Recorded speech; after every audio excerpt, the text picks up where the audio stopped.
বাড়িওয়ালার নাই রে বাড়ি, নাই রে দুনিয়াতে। সবাই বাড়িওয়ালার নাই রে বাড়ি, নাই রে দুনিয়াতে। কেউ দৌড়ইবে খন্তা কোদাল দিয়া কবর করার জন্য, কেউ দৌড়াইবে বাঁশ জারে বাঁশ কাটার জন্য, কেউ দৌড়াইবে বড়ই পাতা দিয়া গরম পানি করার জন্য, কেউ দৌড়াইবে কাপড়ের কাপড় কেনার জন্য, কেউ দৌড়াইবে ইমাম সাহেব তার হবে জানাজা নামাজ পড়াবার জন্য। তাকবীর দিয়া বলবে যাও যাও যাও, আর কোনদিন আসবা না। বলবে কি বলবে না? এ দুনিয়াদার পাগল আমার বাবারা, কবরের যাত্রীরা, বাজান কোন দুনিয়ার পাগল হইছ, কোন সম্মানের পাগল হইছ? বাজান সবাই চক্ষুরা বন্ধ কইরা মোরাকাবা কইরা বসো, আর মাত্র চোখ থেকে এক ফোঁটা পানি বের করো। মামবাকা মিন খসিয়াতিল্লাহ হারামাল্লাহু তিলকাল আইনা আলান্নার। যেই চোখ আমার ভয়, আমার জাহান্নামের ভয়, আমার কবরের ভয়, আমার মিজানের ভয়, পুলসিরাতের ভয় কাঁদবে,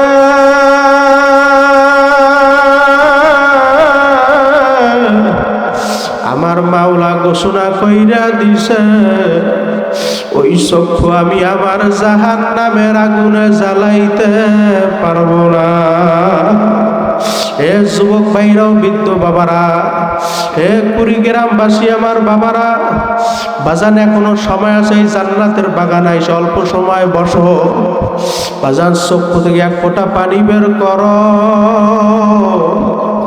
আর মন রে বুঝাও রে মন, আমি জীবনে অনেক গুনাহ করছি। আমার গুনার কথা আমার মায় জানে না, আমার গুনার কথা আমার বাবাই জানে না, জোরের ভাইও জানে না, বন্ধু জানে না, দুনিয়ার কোনো মানুষ জানে না, একমাত্র জানে কেডা? আর জোরে ডাকদার আল্লাহ। এ দুনিয়াদার পাগল আমার বাবারা, বাজান দুনিয়ার কোন মানুষ জানে, একমাত্র জানে আমার মাওলা। যদি আমার মাওলার দরবারে খাঁটি তাওবা করার মতো করতে পারো, আমার মাওলা বলছে বান্দা বান্দিকে আমি মাফ না কইরা পারব না। হে যুবক ভাইরা, সবাই চোখ পুরা বন্ধ করো। বাজান চোখ থেকে এক ফোঁটা পানি বের করো। বাজান জীবনে অনেক বড় বড় অন্যায় করছো, গুনাহ করছো। আমার মাওলা ডাক দিয়া বলে, হে আব্দুল্লাহ, হে আব্দুর রহমান, আমার দরওয়াজায়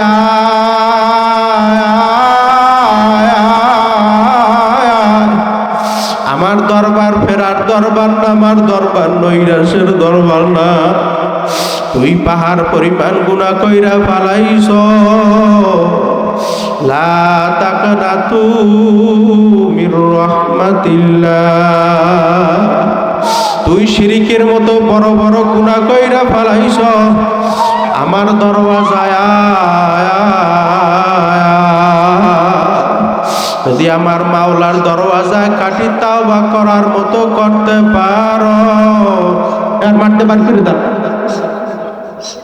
আমার মাওলার দরওয়াজায় যদি খাঁটি তাওবা করার মতো করতে পারো, আমার মাওলা বলছে ওই বান্দা বান্দিকে আমি মাফ না কইরা পারবো না। এ যুবক ভাইরা, সবাই চোখ পুরা বন্ধ কইরা কবরের কথা চিন্তা করো। কি নিয়ে আমার মাওলার কবরের ভিতরে রওনা করছো? আজান গুনাহ নিয়ে আমার মাওলার কবরে রওনা করছো, না নেক নিয়ে আমার মাওলার কবরের ভিতরে রওনা করছো? বাজান গুনাহ এত বড়, আল্লাহু আকবার। বাজান সবাই চক্ষুটা বন্ধ করো, আর মন রে বুঝাও রে মন। আল্লাহ, আমি জীবনে অনেক বড় বড় অন্যায় করছি।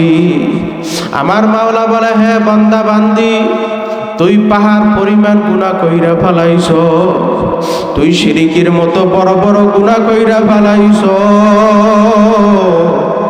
আমার দরওয়াজায় আয়। আমার মাওলা বলে মান আতানি আমশি আতাইতু হাররামা, যেই বান্দা বান্দে আমার মালিকের দিকে এক পা কইরা আগায়, আমার মালিকের রহমত দর দিয়া যায়, ওই বান্দা বান্দিকে আমার কুদরতি কোলে টাইনা জাগা না দিয়া পারে না। এ যুবক ভাইরা, সবাইকে একটা পরীক্ষা দিব, যদি আল্লাহর ফজলে করমে করতে পারেন মাহফিল সার্থক হয়ে যাইবে। পরীক্ষা করতে পারবেন কিনা কিনা হাত জাগা নারায় থাকবে, হাতে লারাদা লিল্লাহে থাকবে। আত্মা আজকে যে আপনার স্ত্রীকে বলবেন, আমার স্ত্রী এত কষ্ট কইরা হালালকে হালাল বলি নাই, হারামকে হারাম বলি নাই, নিজে না খাইয়া তোমাদেরকে আমি খাওয়াইছি, নিজে সিরা লঙ্গি পইরা তোদেরকে আমি ভালো পোশাক পরাইছি, পরান কি পরান না, নিজে মানুষের বাড়ি কাজ কইরা পিঠটারে পরাইয়া তোদেরকে আমি ভালো খাওয়ান খাওয়াইছি। ও আমার আদরের স্ত্রী, মৃত্যুর পরে আমার গুনার ভাগ নেবা?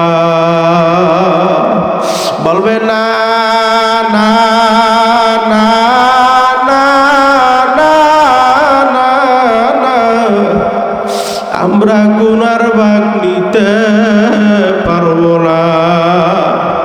ছেলের কাছে জিজ্ঞাসা করবেন, বাবা এত কষ্ট কইরা হালালকে হালাল বলি নাই, হারামকে হারাম বলি নাই, বাবা নিজে না খাইয়া তোদেরকে আমি খাওয়াইছি, বাবা মৃত্যুর পর আমার গুনার ভাগ নেবা?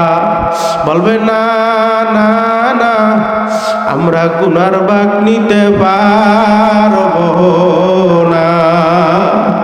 মেয়ের কাছে বললে মেয়ে একই উত্তর দিবে, বাবা আপনার দায়িত্ব হয়েছে আমাদের ভরণ পোষণের, আমরা গুনার ভাগ নিতে পারবো না। এ যুবক ভাইরা, বৃদ্ধ বাবারা, এই জীবন যৌবন কার জন্য শেষ করছো? কোন স্ত্রীর জন্য পাগল হইছ? কোন ছেলের জন্য পাগল হইছ? কোন মেয়ের জন্য পাগল হইছ? আল্লাহু আকবার। মৃত্যুর কিছুক্ষণ পরে তোমার লাশটারে বাহিরের ভিতরে ফালাইয়া রাখবে। তোমার কামাই করা টাকার বাড়ি, তোমার কামাই করা টাকার গাড়ি, তোমার কামাই করা টাকার বিল্ডিং সব কিছু পইরা থাকবে, তুমি আমি কিন্তু থাকবো না। এ যুবক ভাইরা, বৃদ্ধ বাবারা, তোমাদের পায়ে হাত দিয়া বলি বাজান, সবাই চক্ষুটা বন্ধ কইরা মোরাকাবা কইরা বসো। বাজান যদি না পারমান হই আমার মাওলার কবরে রওনা করো। তিসআতু ওয়া তিসঈনা তিন্নিনা লাউ নুফিকা ফিল আরদি মা আমবাতাদ খাদরা। একটা নয়, দুইটা নয়, নাফরমানের কবরে 99টা সাপ আইসা জমা হইয়া যাইবে। ওই নাফরমানকে উল্টা পুল্টে কামড়াইতে থাকবে। ওই কবরে মাটি দুপাশ থেকে এমন জোরে চাপ মারবে, ওই চাপের জোরে এক পাজরে হাড্ডি গুনা মট মট মট মট কইরা ভাইয়া অন্য পাজরের সঙ্গে মিশে যাইবে। আমার সাথে কোনো খাতির হবে না। এ যুবক ভাইরা, কি নিয়ে আমার মাওলার কবরে রওনা করছো? বাজান কি আমল নিয়ে আমার মাওলার কবরে রওনা করছো? বাজান সবাই খাঁটি তাওবার নিয়াতে চক্ষুরা বন্ধ করো, আর মন রে বুঝাও রে মন। আমি যদি না পারবো না আমার মাওলার সামনে হাজির হই কিয়ামতের ময়দানে, আমার মাওলা যখন না পারমান এবং নেককার থেকে এক কাতারে দাঁড় করবে, আমার মাওলা বলবে ওয়ামতাজুল ইয়াউমা আইয়ুহাল মুজরিমুন। এ মুজরিমের দলেরা, এ বেনামাজির দলেরা, সুদখোরের দলেরা, ঘুষখোরের দলেরা, আমার নেককারদের দল থেকে ফারাক হইয়া যা। আজান তখন না ফারমান যাইতে চাইবে না। আমার মাওলা বলবে জাহান্নাম তুই প্রবেশ কর। জাহান্নাম ক্যা ক্যা ক্যা শব্দ করিয়া প্রবেশ করবে। বাজার জাহান্নামের ভিতরে কালো একটা সুর থাকবে। ওই সুরটা না ফারমান বেনামাজির গলায় টাস টাস কইরা লাইগা যাইবে। আমার মাওলা বলবে মি ওয়ারাইম জাহান্নাম, ওদেরকে ফিকা ফিকা জাহান্নামের ভিতরে ফালাইয়া দাও। তখন ওই নাফরমান জাহান্নামের আগুনে জ্বলবে আর বলবে আল্লাহ আল্লাহ। জিন্দা থাকতে ডাক দাও আল্লাহ, দুইটা হাত জাগাই দাও, নারায় তাকবীর, আর জোরে ডাক দাও আল্লাহ। আমার মাওলা বলবে নাফরমান, দুনিয়া থাকা অবস্থায় তোর মায়ের যখন মা বইলা ডাক দিস, তোর মায়ের কলিজা ঠান্ডা হইয়া গেছে। তোর বাবারে যখন বাবা বইলা ডাক দিস, তোর বাবার কলিজা ঠান্ডা হইয়া গেছে। বইলা ডাক দিস, তোর ভাইয়ের কলিজা ঠান্ডা হইয়া গেছে। আমার মালিকরে একবার আল্লাহ কইয়া ডাক দাও না। এখন কবরে আসো তুই, একবার না দুইবার না শত শত লক্ষ লক্ষ কোটি কোটি বার আল্লাহ বইয়া ডাক দিবি। আমি মাওলা তোর ডাকের জবাব দিব না। আবার ডাক দান আল্লাহ, আর জোরে ডাক দান আল্লাহ। বাজান খাটি তাওবার নিয়াতে দুইটা হাত আমার মাওলার দরওয়াজায় জাগাইয়া দাও। আয় আল্লাহ ময়দানের দিকে তাকাইয়া দেখো,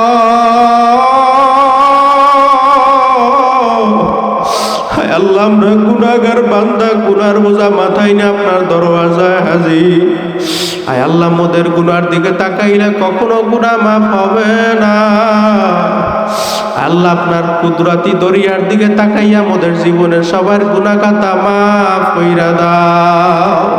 বাজার অল্প সময় চক্ষুটা বন্ধ করো, আর মনে বুঝাও রে মন, ওই অন্ধকার কবর আমি একা একা কিভাবে থাকবো, কি যে উপায় হবে।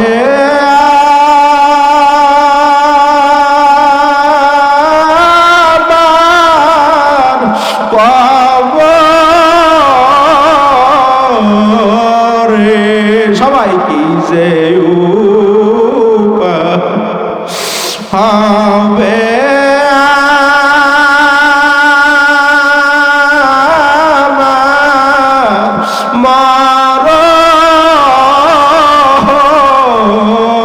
আল্লাহ মাফ করিয়া দেন রে মাওলা, গোপনে ক্ষমা করে দেন রে মাওলা, গোপনে আপনা ভাবসি যাদের তারা আপন না,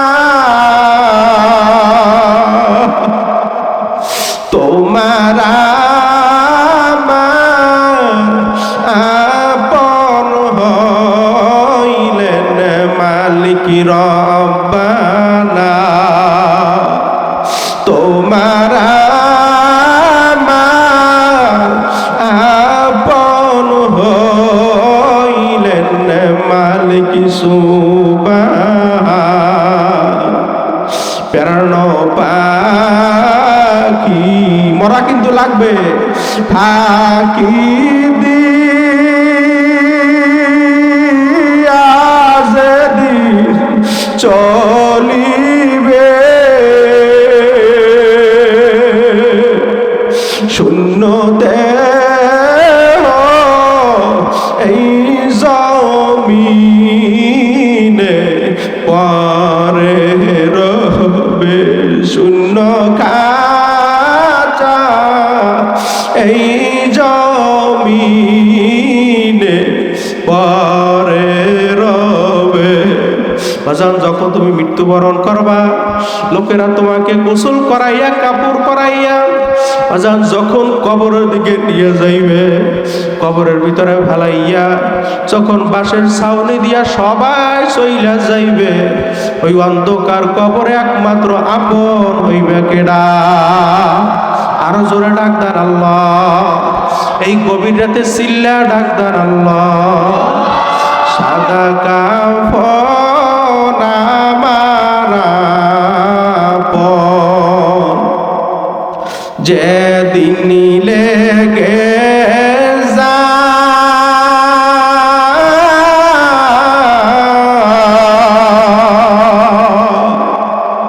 সেদিন তোমরা দিও আমায় জনমের বিদায়।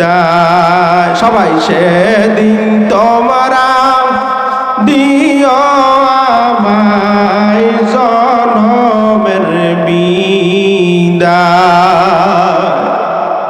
কাটা ভাঙ্গা পানি দিয়া ওরে গোসল দিয়া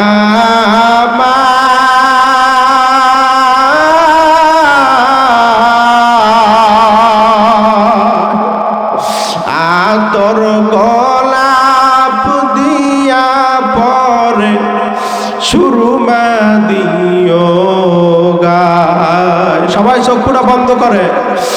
আপন বলতে ওই কবরে আল্লাহ সারা নাই, একমাত্র আপন কেডা? এই গভীর রাতে দুইটা হাত জাগাই দাও, নারায় থাকবে। আল্লাহ ময়দানের দিকে তাকায়া দেখো, মালিক জানি না কার জনম দুঃখিনী মা নাই, আল্লাহ জানি না কার জনম দুঃখিনী বাবা নাই। মালিক জানি না কোন যুবক ভাই কোন বৃদ্ধ বাবার মনে পড়তেছে, হুজুর হুজুর আমি আমার মার লাশ নিজ হাতে কবরের ভিতরে ফেলাইয়া রাখছি। হুজুর আমি আমার বাবার লাশ নিজ হাতে অন্ধকার কবরের ভিতরে ফেলাইয়া রাখছি। হুজুর গত ঈদে আমার মা ছিল, এই ঈদে আমার চলে গেছে। আমি বাড়িতে যাই আমার মায়ের মা মা কইয়া ডাক দিতে পারি না।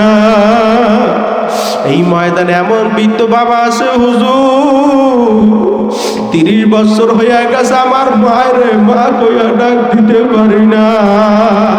কোন কোন যুবকের মাও নাই বাবাও নাই, হাত জাগান, নারায় তাকবীর।